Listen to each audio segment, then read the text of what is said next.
Welcome back to Let's Not Sugarcoat It. Season 3 is here and we're excited to dive into the core of communication, relationships, and leadership. We're your hosts, Bella and Lee, a husband and wife duo with a successful business helping couples and organizations get it together to play a bigger game and elevate their relationships and performance. We believe in keeping it real, so each week we'll bring you incredible guests, entrepreneurs sharing their authentic experiences, along with episodes featuring just the two of us tackling the tough topics. So, if you're ready to enhance your connections and sharpen your leadership skills, you're in the right place. Let's get started. Welcome to another episode of Let's Not Sugarcoat It. We're so excited today to have Dr. Tracy and Dr. Jason Lotz-Boxtart, because they're newlyweds, married. They are co-founders of Hormonal Medical, collectively bring over 40 years of experience in both naturopathic and Western medicine.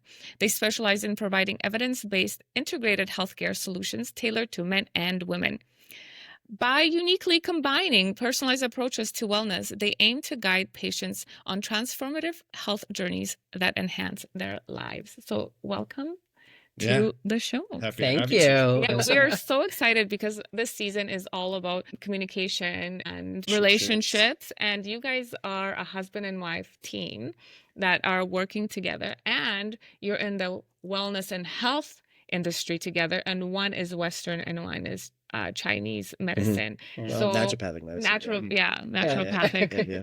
Are we allowed to even say that? Right? But yeah, naturopathic. And so there's dynamics, and because not always Western and naturopathic medicine. It's almost the biggest, we would just say, faux pas in medicine, or at least in a lot of time in North American belief or Canadian belief, you know, the medical doctor doesn't step over to the naturopathic side. There's been a long, unfortunate belief that naturopathic medicine wasn't really seen as real medicine for a very long time. And even us being colleagues, let's say, prior to dating and getting married, and then the consideration of us working together was very rare. Yeah. I think there's only a few clinics in BC that might have that combination. And then I think there's only one or two other ones that we're aware of where there are couples as well working in that context. Yeah. So tell us a little bit about how that whole system works, because to me, Western and natural, can I say Chinese medicine, or is it naturopathic? It's technically a different. What's the difference? Actually, let's talk about that, because a lot of people will say naturopathic and Chinese are one. In Canada, well, in North America, naturopathic doctors are sort of like the GP of natural medicine. So we're trained in a lot of different modalities, one of which is Chinese medicine. Okay. So, and then there's, all of it. So Chinese medicine, homeopathic medicine, Western botanical medicine, nutritional medicine, it goes on and on and on. Yeah. I think in second year, I was taking 13 classes at once. Oh. There was a bunch. Yeah. So we have to essentially, we're sort of like a GP. We're trained to be like a GP. Yeah. To use drugs, the typical drugs you'd go see your family doctor for. Yeah. And at the same time, we are also trained to use natural medicine and integrate the two together. Yeah. And so we also then have to know about where the pinch points would be there. So like contraindications for actually putting those things together. So it's like drug nutrient interactions or drug botanical interactions or those kinds of things. Okay. So we have to understand the pharmacology of the natural stuff and the drug stuff, and then how to put that together in an intelligent way. Okay. Well, thank you for that clever, because it is when we talk to any of my friends, it's this or that. Like naturopaths are only working with this type of medicine versus it was that way for a long time. Yeah. I would assume many of them probably do that as well, because it is such a large field of medicine and there is so much. And it's even in general practice where you can only be so good at things. Yeah. But if you're a generalist, you're never going to be good at most things. That's right. You're not going to be bad, but you won't be great. So I think in defense to naturopathic doctors, I do find a lot of them will pick a smaller niche in that and then stick with that, because otherwise there can be so much noise and so much drowning out to them becoming better and specialists in certain components of it. Like you're saying, with that double or triple, like they have to know the Chinese component and the acupuncture points and then the Western medicine and all of these other things and try and bring it together. It's too much if you try and do it for everything. Okay. Yeah. Well, and I think, there's a stigma piece. There's also the, how do I differentiate myself from a traditional doctor, I suppose, right? So it's like, well, clear was the natural path, which is in the name. You're a natural path, right? And so I think if somebody decided to go see a naturopath and and a naturopath was going, okay, here's some ADD medicine, traditional drug medication, they'd probably be like, but I thought you were a naturopath, right? Yeah. And so giving me other options. The way that I typically things, So this is a conversation I've had a lot of times, as you can imagine. Yeah. Right.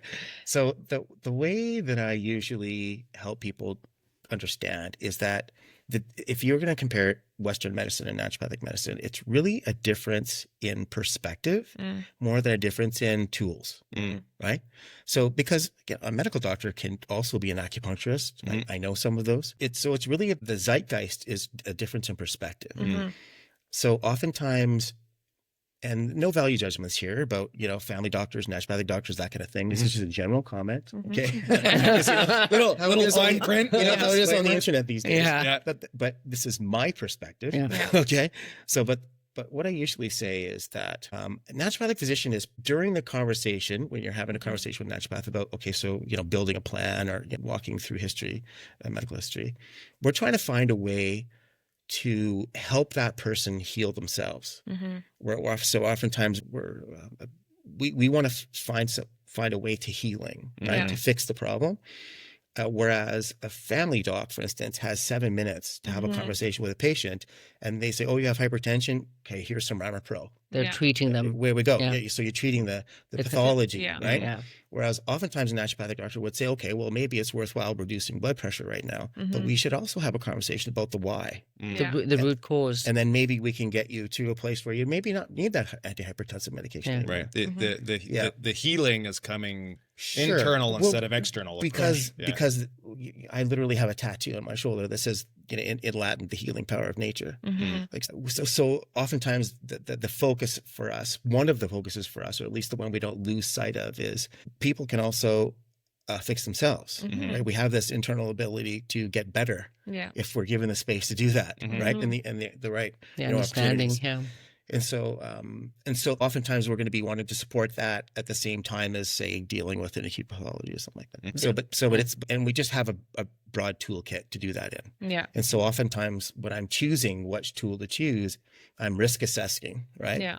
So oftentimes if I'm dealing with an acute problem that needs to be addressed today, then they'll use a drug, right?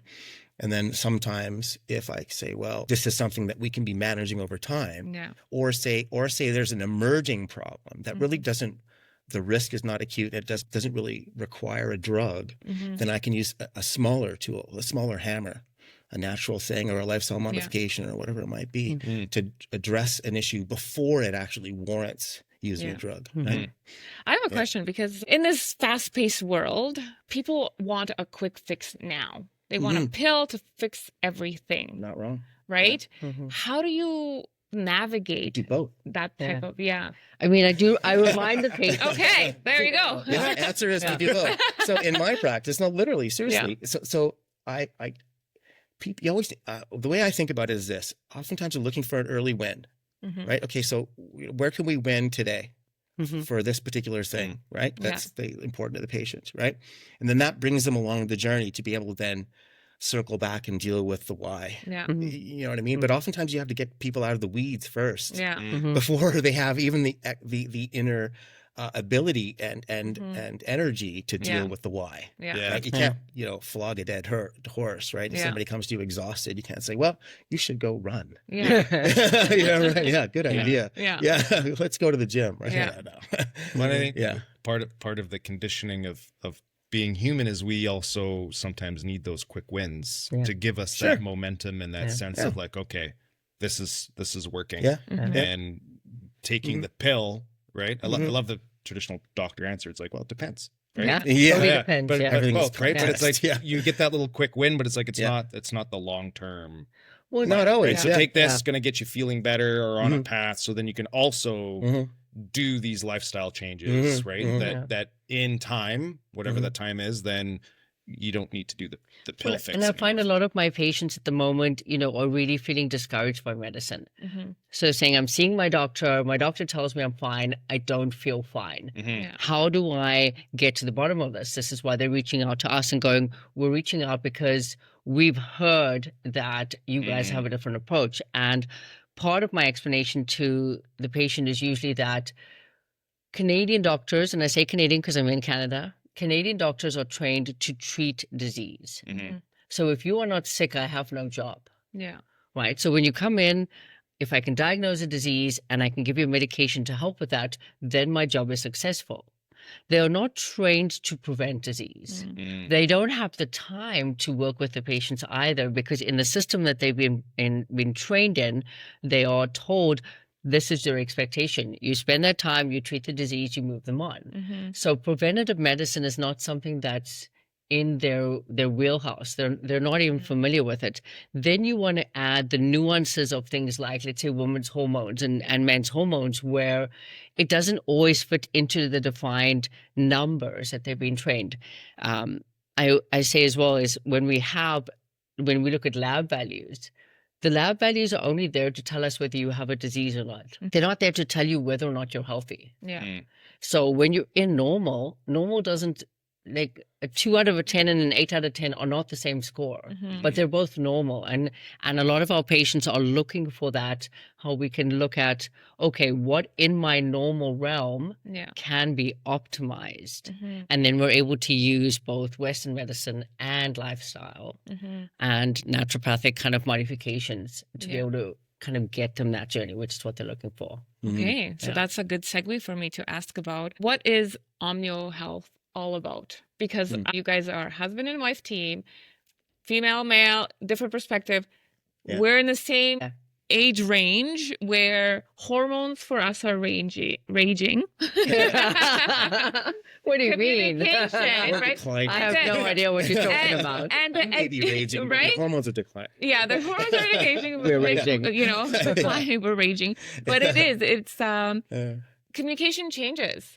And there isn't that much education around what women are going through in this like perimenopausal entering menopause stage. And men. And men as well. And how those two collide in this stage. And that's why we have so much divorce, separation, all that kind of stuff. Because it's easier just to it's a challenging. When you see it, like when you can see it from our perspective, I joke all the time and I say, I'm surprised many couples stay together.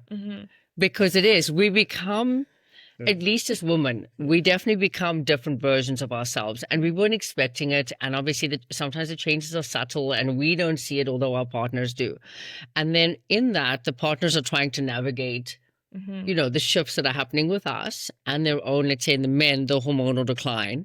And it's not a conflict. It is a divergence in every way. And it's quite fascinating when you're able to bring it back together, which is, I think, what I'm most passionate about now, is really bringing that energy for the couples back together. He works with the men, I work with the women, and seeing that kind of reconfluence of what they wanted from the start, because these changes take you in every direction you could ever imagine.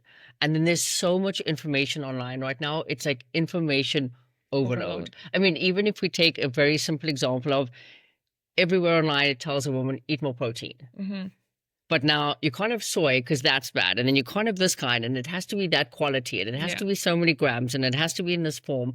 And eventually there's so much noise about it. People actually just shut it down and go, I'm not going to follow any of it, or I'm not going to listen to any step of it because it's too much. It becomes overwhelming, and how our minds process overwhelm is usually analysis, just to avoid. Paralysis. Right, just to avoid, right? Yeah, exactly. Fight, flight, or freeze. That's what happens when we get into overwhelm. Yeah, and then we are so conditioned to get all of that information. So when we're running workshops and stuff, we also have to hold things back because people can only process so much. So when you, as a holistic approach, giving smaller info and working on one or two things versus 10 at one. I went to a naturopathic doctor back in the day, and then he's like, you have to take this.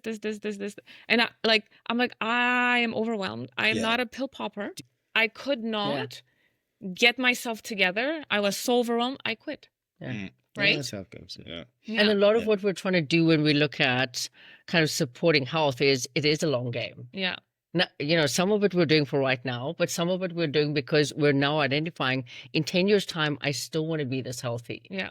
That's why they call it longevity. Yes. Right? Not but if I'm taking goal. 20 tablets a day for the next 10 years, besides the cost, which is not always realistic for a lot of people, it's the amount of work. If it's, nobody wants to do 500% work or something that they cannot tangibly feel or see.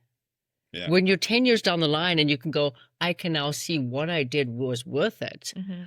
It's different. But when you're starting that journey and you don't see the end path and there's nothing to feel along the way, it's a lot of empty work, to people who don't understand it. Yeah. Well, and I think too that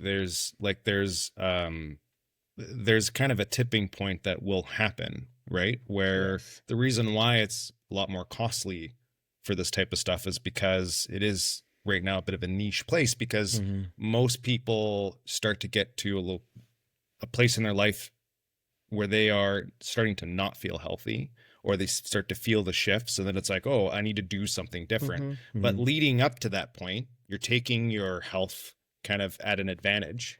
And what's available to us, easily accessible, is like fast food and junk food and all these things that we eat and consume, and there's no direct impact, right? Like the consequences of that are long term, right? And yet we're the ones that are power. Like if everybody stopped going to McDonald's for burgers, just as an example, it would force them to have to shift to something healthier, right? And then we'd have healthy food probably at a more affordable price, potentially. I mean, in Taiwan, when we live at McDonald's for the children, the Happy Meals, there was apples and carrots. There was no French fries. There was nothing. Like, you had your chicken nugget, but there was no. And when we were living there, and I was ordering French fries for my 5-year-old back then, they were giving me like, oh, I was like, how is this? But culturally, it's different, right? It's a different.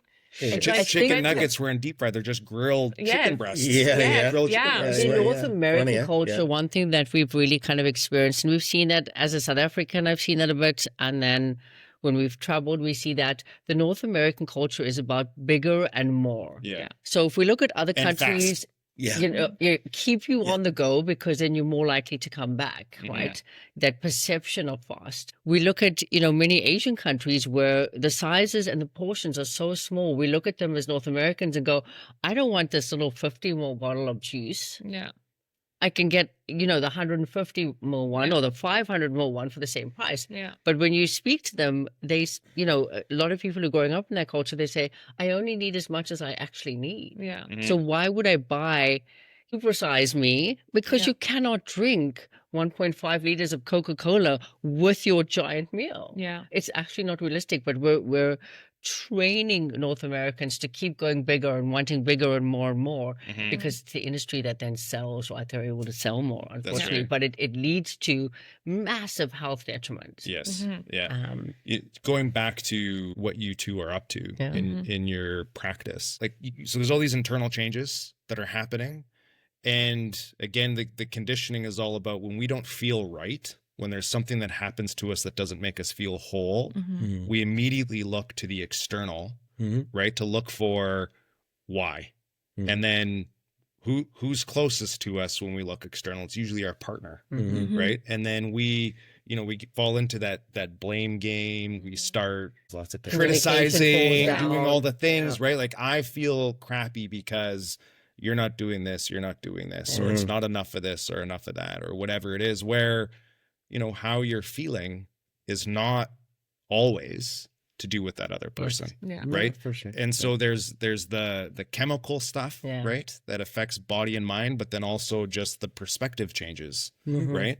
And when you start feeling better, you can start to take that divergence and start to bring it back, right? It's so important. And I think we've experienced that quite a bit. I mean, we see it in practice all the time, but you and I as a couple have gone through that too.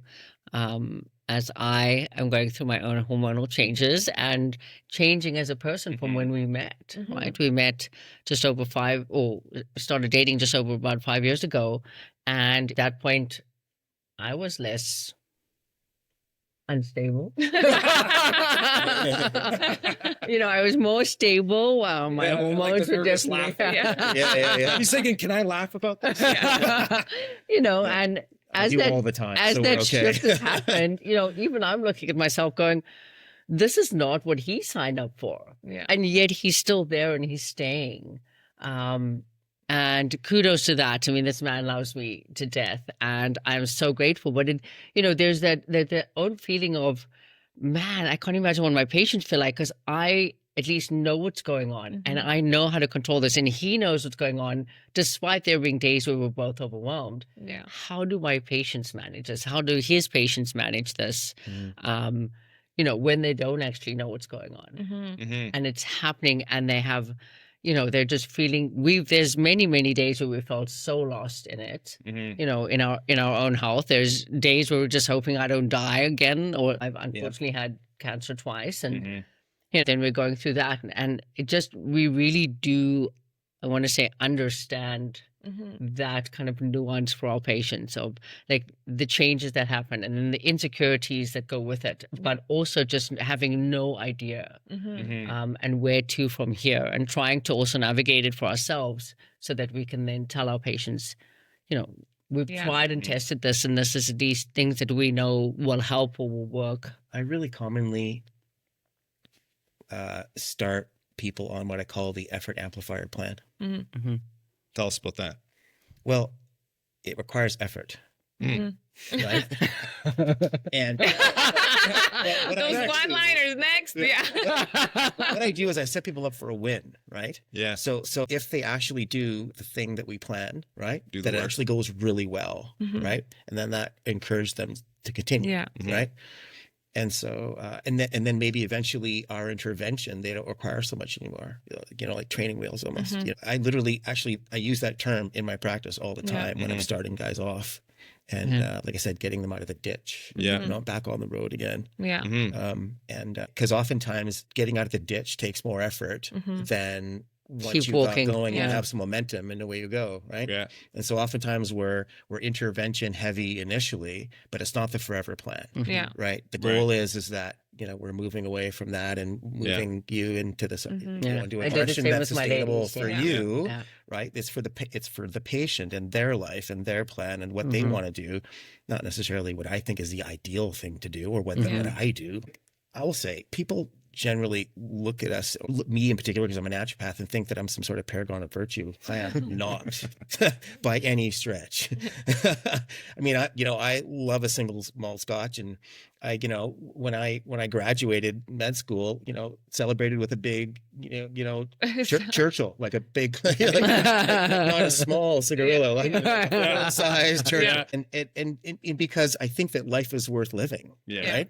The trick is to figure out a way to do that in a reasonable way.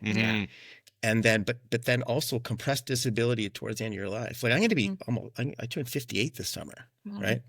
And I want to be out there killing it until I'm like 80 or more. I mean, I have a patient that's going to run he's going to do his second bodybuilding competition and he's 83. That's awesome. You know what I mean? And granted, he's not an average guy, but the point being is that's doable. Like that's a thing that people, you can aspire to, you know what I mean? As opposed to slowly sinking into your pile of crap, after 40, you know what I mean? You got the boiled frog syndrome thing where everything is getting crappier, but it's just normal for you. You know what I mean?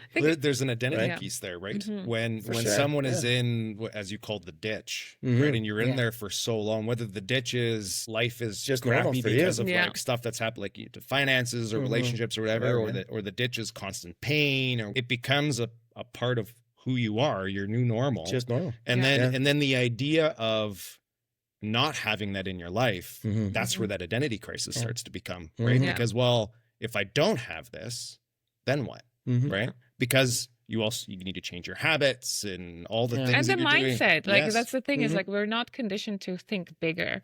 What's possible? We look at other people and like, oh my gosh, they're that superhuman. I could never achieve. Well, if you say I can't, you won't. Sure, exactly. It's like, going back to, I love what you said. It's in the understanding. Right. Knowing what you don't know is the first step is trying to figure out what you don't know. Yeah. And I mean, there are multiple times in my life where I can say, I realize I don't know what I want to know. Yeah. But how do I get there? Yeah. But the first step has to also be, okay, what do I know and how can I use that to my power? And then keep searching for it. Now, a lot of patients come to us because they don't have the understanding of what they need to know for their health. And they do want the guidance, and they don't always want to have to think about it. Yeah. They don't want to have to go online and do more research. They want us to tell them exactly what, and in very simple terms, why they'll be using it. And they're happy to follow that. And a lot of our patients within 3 or 6 months, they're like, thank you, you've changed our lives. Yeah. Or the wives will start with me, and then the husbands are seeing you after that saying, okay, now I can't keep up with my wife. Yeah. And then they're having to see him, to get their health optimized again as well. Or we're kind of working in tandem with couples that way. But it is That's super fun part of our practice. It is. I really like that, actually. Getting couples reunited, in that health and really intimate space as well. Yeah. I love it. That because it's like united, you move forward, not divided, right? And if we're going through our own changes, and we're not talking and we don't understand each other, then how are we supposed to work and move together? As a woman living this myself, I can tell you, we are probably the reason for a lot of the misunderstanding as well, right? Between our brain fluctuating, our body fluctuating, and then this perception that our partner is not always, responding the right way, or that some of it's his fault. And he's just, a lot of the time, the men are just trying to kind of be there going, I don't know what I'm supposed to do. Yeah. Right. They're trying to stay out of the firing line. Go and hang out in the garage. Go hang out in the garage with the guys. And I totally get that. And really being able to get women feeling more stable from a day-to-day perspective. And then when they can communicate safely. But the other thing that I really love doing, which I think you do less of, is the sexual health. Yeah. Because I say if couples can stay intimately connected, there is more communication. There is more health between the two of them. There is more convergence of understanding. Yeah. And even the science has proven if you stay intimately connected with your partner, everything in your life is kind of potentially 30, 40, 50% greater. Yeah. Whether it be your job, whether it be your communication with your kids, or what Yeah. you're doing at home, or even with each other. And when we see that in our patients, it's Yeah. so beautiful. Yeah. So speaking of sexual health, because a lot of on social media out there in the world, it's like, oh, it's the woman, right? But I feel like It's not always. right? There is the men aspect as well. It's a partnership. Yes. It's a for sure. partnership, right? Like you guys are going through changes and I have whatnot. those conversations with almost all my patients. Yeah. Yeah. So how do you guys do you guys coach couples on that piece? Not directly. We Yeah. mostly see our patients one-on-one. Yeah. And we may not always necessarily have like two people sitting in front of us. Okay. What I see is very commonly, first of all, one shows up in our practice and then they start feeling well. And then there's either a positive impetus or a friction impetus that gets the second person to show up, right? Yeah. And then very not uncommonly that happens from the wife sort of drags the husband into the practice. And when it's a couple situation, but yeah, super commonly I have conversations with guys about libido and erection quality and all that kind of stuff, right? Yeah. And when you have frank conversations about that, you just like talk about it, like you're talking about the weather. Yeah. And you're having a private conversation with the guy. And it's also helpful that I do it all over video. Yeah. So we're not actually like in each other's space, and it's like for guys, it's a little bit more comfortable. Like a lot of guys will have really challenging conversations and not even look at each other. Yeah. You know what I mean? Like this, it's just a guide deal. Yeah. So I allow for that in the conversation. Yeah. Because very commonly, most men just don't want to have that conversation. Yeah. Right? And it can be really, really challenging for a guy's self-worth and who he thinks he is and all that kind of stuff, right? And who we used to be and here he is now and all this kind of thing. And sometimes that aligns with their partner also losing that part of their life in perimenopause and that kind of thing. So sometimes they just sort of do this and they both don't know where to go from there. Right. So sometimes like reigniting that kind of thing can take a little bit of effort. But but I will tell you to end that, I will say that that when the sexuality or the intimate part of a relationship falls away and a guy has had, a few swing and misses, in that way, that really impacts a guy. And I used to race motorcycles, and I tell my patients, like, when this happens and it gets into your head, my racing coach used to tell me, listen, the bike goes where you look. Yeah. Right. You've got to look around the corner and then the bike will go in the corner. And the same thing happens for this kind of thing. If you're thinking in your head the whole time, oh God, I hope it doesn't happen again.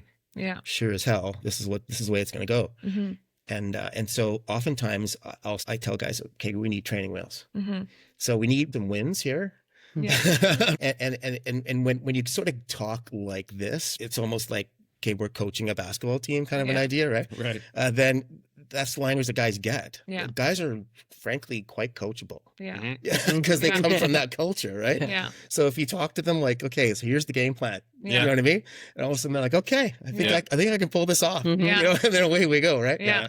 But oftentimes they have to have, frankly, the courage to take that step to go, okay, I'm going to trust you here. Yeah. Right? Yeah. I just want to make sure I'm not going to get smoked in the face again when I try this. Right. Yeah. Yeah. Yeah. So that's the deal. Yeah. It comes down to communication. Like, this is our world as well. Right. Really challenging. It is. Yeah. So as couples, we talked earlier about, you don't know where you're going to go if you don't know where you are. So having those conversations with your partner and being open and honest, saying, hey, I'm going through some crazy stuff right now where I'm sweating in the middle of the night. I wake up, I'm angry, and then I'm happy. And it's like this roller coaster of, but I don't know what's happening. Same with him, coming and saying, this is what I'm struggling with.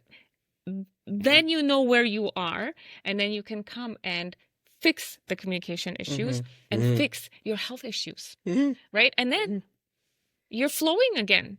Right. Yeah, and the beautiful part of this is, likely, when patients have reached out to us, they're at the point where they're going, I want something to be fixed. Yeah. They may not always realize what it is, but they've at least realized that they need help. Yeah. And at that point, we're able to go, okay, let's step back and kind of dissect what's going on. Yeah. And they're open to getting the guidance and starting that discussion of, what do we need to communicate about? You know, how are we going to do this? What is the game plan? Which steps do we follow? There's a wide variety of patients too.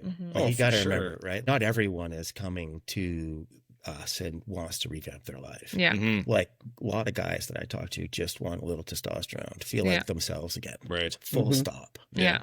Still going to drink beer on the weekend. Like all the things. And so I respect that too. I mean, you don't have to be, you don't have to do the whole bloody thing. You know what I mean?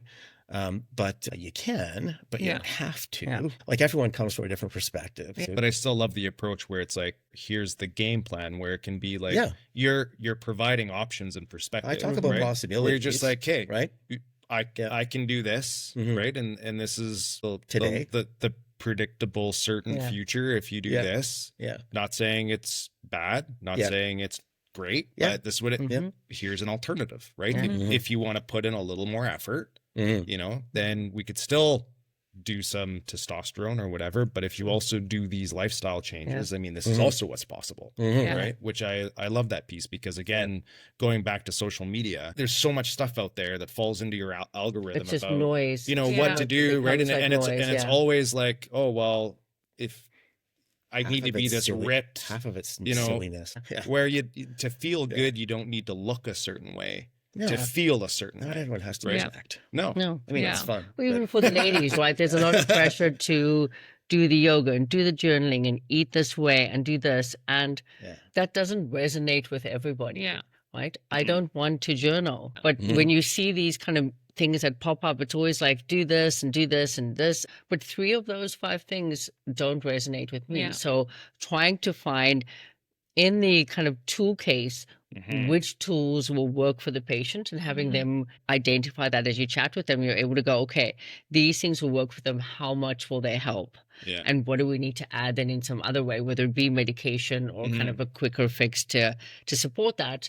Because I'm going to lose traction if I try and tell them to do the same 5 for everyone. Right? Well, I think some of this stuff is all about, experimentation as well, because even just going back to certain tools, like you talk about journaling, just because you try something and somebody says it works for them and it doesn't work for you, a lot of people failure. It's like, it's not failure. It doesn't mean, give up on it all. It's like, okay, this didn't work. What else could I do? Right? Maybe instead of journaling, it's a different type of reflection practice, mindfulness practice, whatever it is. And everyone thinks of mindfulness as a form of meditation where it's like, I need to sit in silence and think of nothing. And it's like, no, that's not, there's forms of mindfulness that it's like mindfulness in action. Right? You can literally be out for a walk in the woods or exercising in the gym or whatever it is, and you can still be mindful and just practice being in the moment. And that's a form of meditation. That's me, hiking. I love hiking, being in nature, and just being around beauty. The lake, the mountains, we do live in a beautiful place. I cannot sit in an office and I do not get creative. My mind does not function well in a box. So again, he journals every single day. I journal when I have things I need to release. But like that other type of manifestation and whatever, I do that out in nature when I'm walking, and I connect to the sun is beating, and then I presence myself. I'm like, oh, listen to the birds. Oh, I hear this. That's meditation, right? I feel that in water, and he can vouch for that. I would probably be in the water all day, every day if I could, right? Whether it be on a surfboard, whether it be in a hot tub, whether it be in a swimming pool, whether it even be in a shower. Sometimes I'll go shower in the middle of the day, for 20 minutes. And most of it is just that's my quiet time, and the water has that soothing effect on me. I love baths. Like I walk by, and now it's like when the bath is calling me, I don't care what I'm doing, I'm getting a bath. If I'm committing to a bath, it has to be at least 1 to 2 hours. It will always be. We sometimes pick a hotel room by the type of bath they have. Because that for me is definite quiet time. I love that. Yeah. I want to go back to something. Okay, let's go. So I'll preface it first. So we're having this conversation about kind of getting back on track. And to believe that getting back on track means all of a sudden you're back to just always being the best version of yourself always is not true, right? Like that's false news. So here you are, you're in this is your practice. This is what you do for people. But you've also said that there's still times when you don't show up as the best version of yourself. In those moments, what are some things that you apply or modality that you use to help you through those moments so that it doesn't get to a place where it causes too much tension on your relationship? Because it's not like you can just, wake up in the morning and then all of a sudden it's like you both go off to work and you're separate. No, you have a business together. And so it's very different. What are some things that you do? I can definitely say we've become better at it, firstly. So time spent together allows us to also learn more about each other, since it is a newer relationship. One of the things I think that we've become really good at is identifying in the morning when one of us is definitely having a more challenging day. And in that space, like for him, he'll be able to usually see it. As a woman, we're usually more obvious, how well we're managing for the day. And he will definitely often come over, hug me, give me the energy, and then as I'm working throughout the day, he'll quickly stop in and bring me a lunch and those things. So we'll be able to step in for each other. With him as well, I try and be conscious of that. And if I can see it's a day where maybe he didn't sleep well, he's more fatigued, or he's having a bit more of a challenge, trying to be conscious of knowing, okay, I'm going to fetch the kids. Did I sort dinner out? Is there anything else in the calendar that I can manage and take off that we don't have to do together? So trying to just be that person. So that's why in couples, they talk about it's not always 50-50. So on that day, I will try, and I'm not necessarily going to be good at it, but I'm going to try and carry 80% of the burden. so that he can manage the 20% that he has to, and vice versa. And then some days it may seem more than that, or days where it seems more than that for each person. The trick is, I think, to pay attention, but then also you have to do that with love in your heart, without resentment. Right? You can't be like, I did this, so you should do this. Yeah. Right. All that kind of stuff that happens. Yeah. You have to be super careful about that. Right. Like you're constantly, you have to learn doing the things, and you feel like there's a deficit there. And we sometimes have a conversation about that too. Yeah. Like we have to learn how to, like, listen, I'm driving around too much. Yeah. I'll just listen, like, I feel like I'm the car nanny now. We need to make an adjustment. Yeah. And then so we do. Yeah. You know what I mean? But I've had to make adjustments in myself, and that I have to say that earlier. Pretty commonly, I would just like, I'm the stoic, right? So I can power through anything that's uncomfortable. Yeah. So, but I would, but eventually it comes just it grinds on your nerve eventually, right? Right. Yeah. So the thing I had to learn was to have conversations about that earlier, as opposed to wait until it was bugging me enough that it actually then had to say something. Yeah. Let's talk more about the conversations, because I mean, to have those types of conversations, it's not just like, how's the weather type of dialogue, right? Yeah. There's a little bit of how you come into it, what mindset, things like that, because you were already providing the answer to the question of, is it a trial and error thing? Because when you're saying, oh, he's going to get me lunch, or these types of things, and you're going to do things for him, it's like, you just trial and error that stuff until you start to find stuff that clicks, or is it a conversation about your needs? Oftentimes not.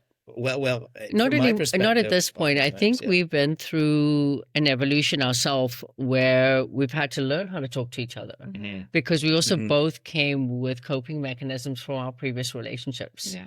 And then when we try to approach each other with those coping mechanisms, they didn't work. And it actually created a lot of friction, in the way we were trying to communicate. And there were times where we were like, is this going to work? Because even though we're not having blow-ups very frequently, when we're having them, they're so kind of discordant and not healthy, and leaving us feeling so unsettled afterwards. We had to do, some reflective work of, how am I bringing myself? And is this the right approach for my partner that I have right now? And is it healthy for me?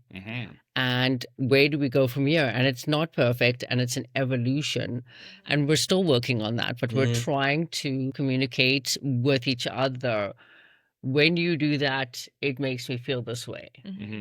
Can we try and do that less? And we're both doing that to each other, and then we're trying to be conscious of that and make it habit over time. Yeah. But initially, it's not habit. You have to think about it when as a woman. So now I'm angry for today. Now am I just going to blow up? Okay, no, he doesn't like that. Now I don't want to go to bed feeling like ragey. So what can I do? But really, am I being angry for the right reason or not? Yeah. And then if I'm going to approach it, am I going to approach it with here's a conversation, and I just want to splurge? Because that might not be healthy either. I don't get to just dump my anger onto you, and then you say nothing, and we go to bed, and everything has to be fine. So a little bit of self-reflection back, going, if I'm feeling a certain way, is it really just on me to navigate that? And maybe it has nothing to do with him. It's like, for us, it's like what worked before stopped working. Doesn't keep working. Right? Because we're changing. And that's going back to hormones, body change, all that. And an evolution of us as adults. Our needs, we're becoming newer versions of ourselves, we do have to kind of shed the old behaviors. Yeah. And some of those old coping skills that worked 10 years ago are not going to work anymore, because our partner is also evolving. And they're also expecting something different. And it can be really challenging for people. It has been. And it's I think super scary. It is, for us, it has used been. to be. Right? You have to get curious about, okay, what does my partner need at this particular stage in their lives? And whatever, situation that we're in, right? Or even triggers, right? Like your partner may do something and it triggers you, and you don't actually understand that it's a trigger. It wasn't the action that your partner did that's unhealthy. The action created a memory, and that memory has put you in uncertainty, whether it be a memory from childhood, whether it be a memory from a partner, whether it be a memory from a previous partner. It doesn't matter, but the trigger is now creating a secondary response in you. But if you don't understand that, that you're only seeing it as a primary emotional response instead of, wait a minute, this only made me feel unsure because maybe back in the day somebody did that and it created an insecurity in me. Yeah. And actually my partner wasn't even meaning any ill intent with that. Yeah. Yeah, there was a really good distinction that may have got buried in something you said earlier. I want to make sure that we capture it. It's your communication wasn't working. Yeah. It's not that you weren't working as a couple. Yeah. Right. And that's really important. I think that a lot of the times, whether it's at the beginning of a relationship or later on, when there's breakdowns in the way that you're communicating with each other, it's easy to go, oh, we're not working. Right. We're not compatible. We don't work. But when you are committed to each other and have that perspective of, well, no, we're together because this person declares that, you know, they love me and we're together for a reason, then it must be something else. Right. And then you start working on, okay, how do we communicate better? Right. How do I adjust my own meaning making so that when he or she does this thing and I get triggered, you know, how do I reflect identifying it as a trigger? How do I reflect on it so I can work through it and communicate it in a way where it's like, hey, maybe not in that moment because your heart rate is peaked. You know, wait till the heart rate comes back down and then communicate it afterwards and say, hey, even if you don't have it figured out yet, to still have the conversation and say, hey, earlier today, this thing happened and it really triggered me. It's you know, it's not you, right? It's not blaming you, but I just want to have a conversation about it so we're on the same page. I'm still working through it, figuring it out, because then, men or women, it's like when you see the body language, when the partner's triggered and they have those little micro expressions or right, you know, they start talking about this morning, actually, to be honest, you know, I woke up and I was triggered and nothing to do with him. It was just like, I don't know if I heard something or whatever, and I was shut down mode and we're come down and we're prepping for the show and whatnot. And he's like, what's wrong? And I say nothing. And he's like, no, there's something. And I'm like, there's nothing. Not right now, not at this moment. Means I don't want to talk about it right this second. I don't want to talk about it right this second because we have, you know, guests coming. This is not something to open the Pandora's box right now. You can kick this right? down the road. Exactly, right? Yeah, I don't want to be crying. I don't know where this is going to go. And I don't even know actually why. I'm just feeling anxious and like there was. So, and in the perimenopause, this is very common for women. And we'll see this as well in men whose testosterone starts dropping and they don't realize why and they'll feel anxious and those kind of things. But we see this emotional volatility in women more frequently in the perimenopause. And unfortunately, a lot of women then get put on antidepressants to try and regulate that out. And it's not the better solution. It is a solution for many and it's great. And there are many patients who don't feel comfortable thinking about taking hormones. But when you add that kind of hormonal fluctuation that's happening, it does. There's many days you wake up and you have no idea why. Same thing happens in men's health. The most common prescribed intervention for low testosterone is an antidepressant medication. Because they look the same. My approach is always any man who shows up depressed doesn't get an antidepressant until we've checked his testosterone, looked for sleep apnea, and look at some other cause. Because men innately, and I know this is a very generalized statement, but men innately are not depressed people. Right. Women get depressed because we have lots of fluctuations and our expectations are usually a little unrealistic. I'll say unrealistic. Men expect less of themselves. But men have the stability of less fluctuation in their hormones and kind of a way to kind of be more stable through life. Men definitely have that luxury more often than women do. I'm not saying everybody does all the time. And in that, there is more of a security and an understanding where, so when a man comes in and goes, I'm depressed, it's almost a red flag for both of us. We will always be like, number one, we're going to take this serious, but we're not going to give him an antidepressant. We're going to look for a cause. And if life is completely overwhelming and he's got a lot going on and he's depressed, sure, we'll put him on an antidepressant. But we're going to give him hope that this isn't possibly what's actually going on and that we can find a cause. Oftentimes it's not the lifelong plan. And is it still, because like this was maybe like 6-7 years ago, something like that. Like we were in Edmonton and I went and saw our family doctor, who for a GP was pretty good, where I remember going in and just saying, hey, my energy is just not there, right? And it's kind of explaining this kind of state that I'm in. And he just was like, okay, we're going to do some blood work, but we're also going to check your testosterone levels. And I realized at that moment, I was like, oh, that's not like a part of a regular check. Like when you go in for your yearly annual physical and getting all your blood work, like that doesn't get checked. Because then we checked it and it came back to your top, like my testosterone was low, but was still within the normal range. And so he's like, you're pretty low, but it's still in that normal range. So he's like, here's what we can do. We can put you on a plan, right? And, you know, here are your options. You can do a patch, you can do oral, you can do injection, suggest injection, come into the office, what it means. But before we do that, maybe you just want to take some supplements, like some creatine, hit the gym, maybe put on some more muscle mass, right? That'll help your testosterone. Right. And I never had to do that route because I went and kind of took care of the inner piece myself.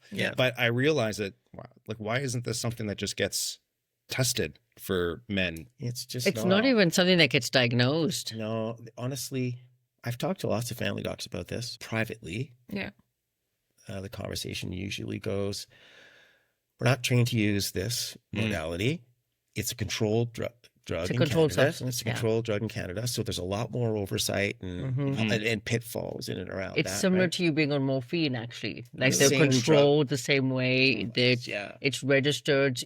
Anyone who actually gets testosterone is on a controlled drug list. So the patient doesn't even always realize when we prescribe them testosterone, they now go on a monitored list by the government because they're getting a controlled substance. Really? So usually those drug categories are risk stratified, but in testosterone's case, it's not. But it was just diverted into gym bags so badly in the 80s that it was moved over into this controlled category. And so there's that issue from the medical legal standpoint and practice standpoint. And also, usually it's complicated. It's not that simple. It's not as simple as titrating up an SSRI for depression or, you know, moving somebody on a statin or antihypertensives or the typical sort of bread and butter stuff that a family doc can do that typically does in their practice, right? So it has all these sort of pitfalls that typically can go sideways. And then the challenge is, now what? Yeah. Right? That's what sort of separates the men from the boys. It's sort of like when everything goes fine, it's easy. But when it doesn't go fine, that's when things get interesting, right? Yeah. And so it just doesn't fit super well in family practice the way we've built it through MSP. And so I used to be adjunct faculty at UBC. And I used to do an integrative medicine talk at the end of every year in the medical program. And I used to tell them flat out at the end of that talk every year, don't ever change what you do. Don't change 7-minute. The residents. Yeah. I would tell all the students, don't change your 7-minute practice. Like, never take your hand off the doorknob. Right. And see, you know, as many patients as you can a day, because I have 2 timeshares and 2 kids. and you know, and we need to keep my successful practice going to, you know, keep the wheels on the party bus. Yeah.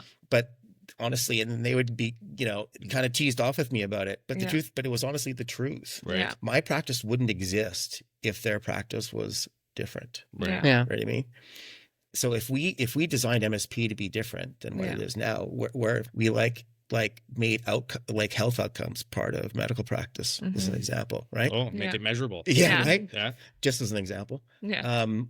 Every other profession has that. But anyway, I'm not going to poke the bear too much. But say that was the case, then, and we funded it differently, right? Because you got to remember, funding is just the breadcrumbs in the forest. You want people to go at a different path, just change the breadcrumbs, right? Yeah. And so if you incentive doctors differently, and if they had metrics, their practices would be entirely different. We have to retrain. We have to retrain the patients, though. Yeah. Right?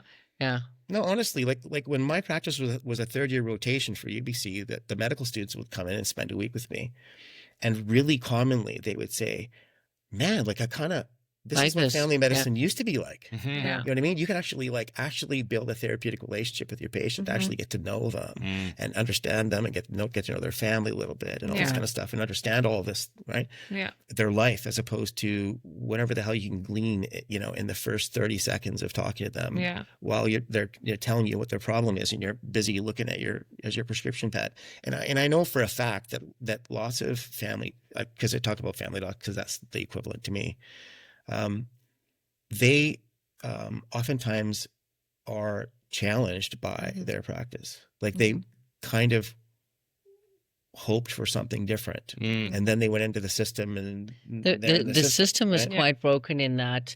And I say this again just as my perspective of being in the system for so many years. When you have a system where the patient can see the doctor every single day. So if all of your clients could phone you every single day, and they do every time they bump their toe, how much time and effort would you be able to actually give them all in a real way? You can't. So we have a system where I use the example, it's like Niagara Falls going into a funnel.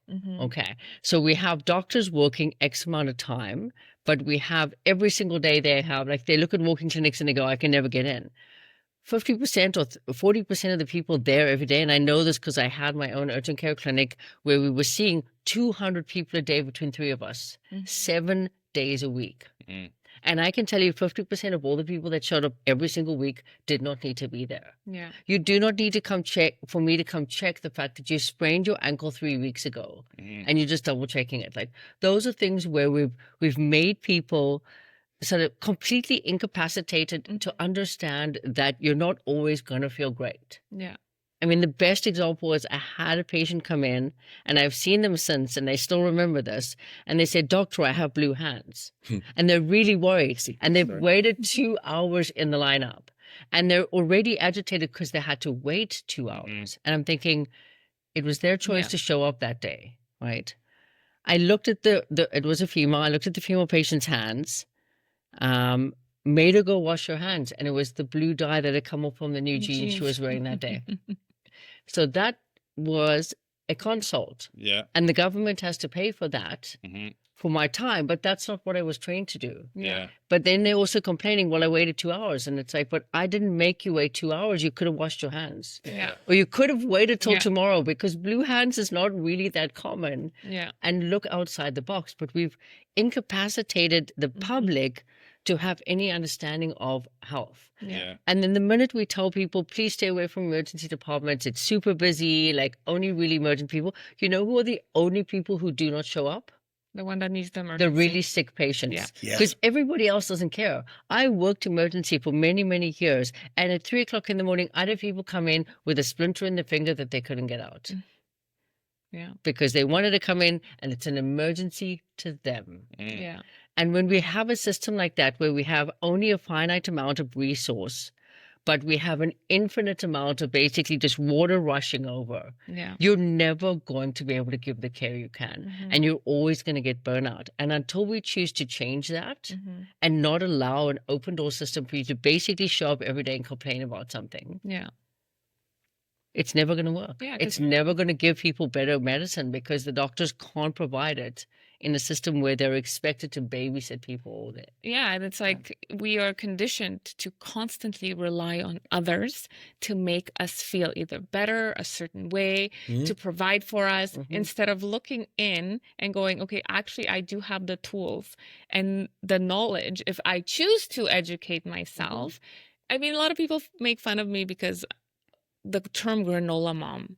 I'm like, what is a granola mom? I didn't know. I'm like, give me some cool name. I make my own food. I like granola. You know. Yeah.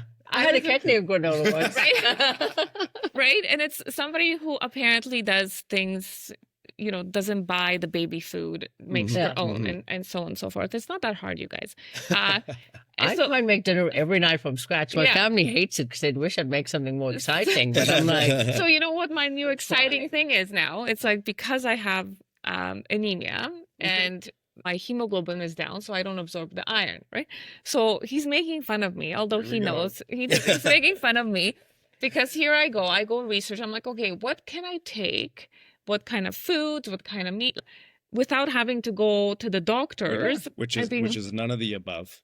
Yeah. It's organs. It's organ, cow. Yes. Organ. So I took dried beef liver capsules. Yeah. So which you would think would be like when somebody does this research and gets to a place where they're just like, oh, I need to digest like certain organs, so I'll go get like a dried powder in a capsule and have that, right?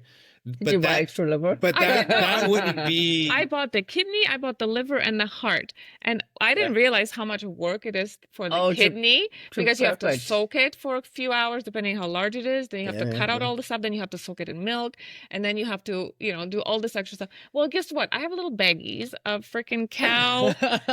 Prior to that, it was like, what's in the slow cooker? I'm like mommy's medicine. And also these things are accessible. So this is also a test for me because, a cow heart, the liver, and the kidney, they cost me about $8.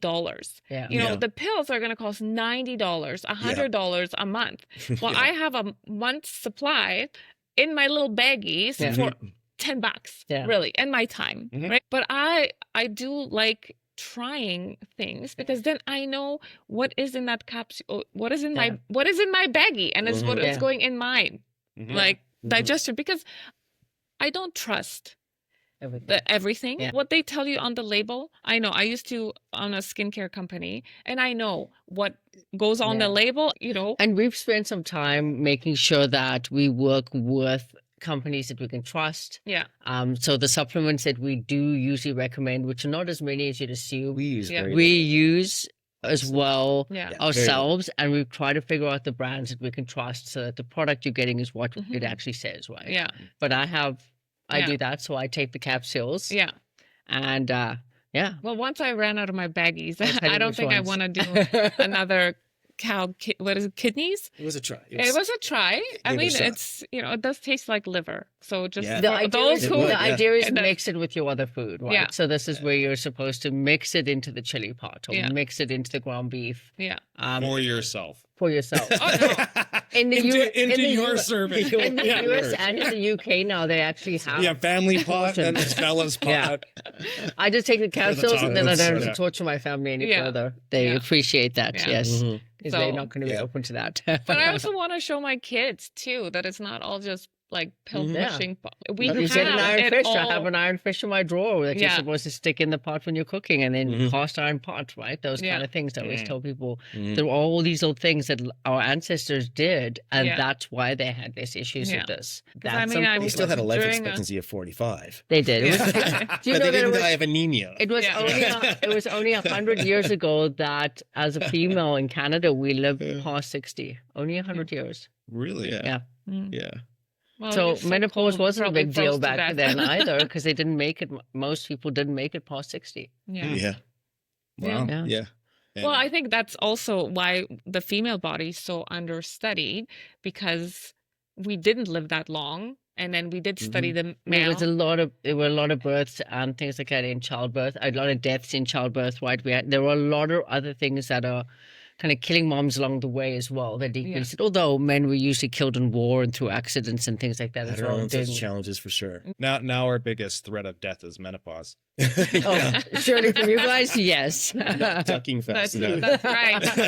Hoping that you're not getting, you're going to wake up the next day that she didn't poison you overnight with some cyanide or something. Don't come near me when I'm cutting my cow kidneys. I had this very vivid dream that I was having a hard time breathing. There's that. Well, I wanted to touch on collective retreat for men and women that we are going to be hosting in 2026, date TBD, where we are focusing on men's health, women's health, as well as the communication piece. Because when you merge the two together, so much growth, so much power as a power couple you have when you understand. It's going to be a place where you really come down to see where you truly are.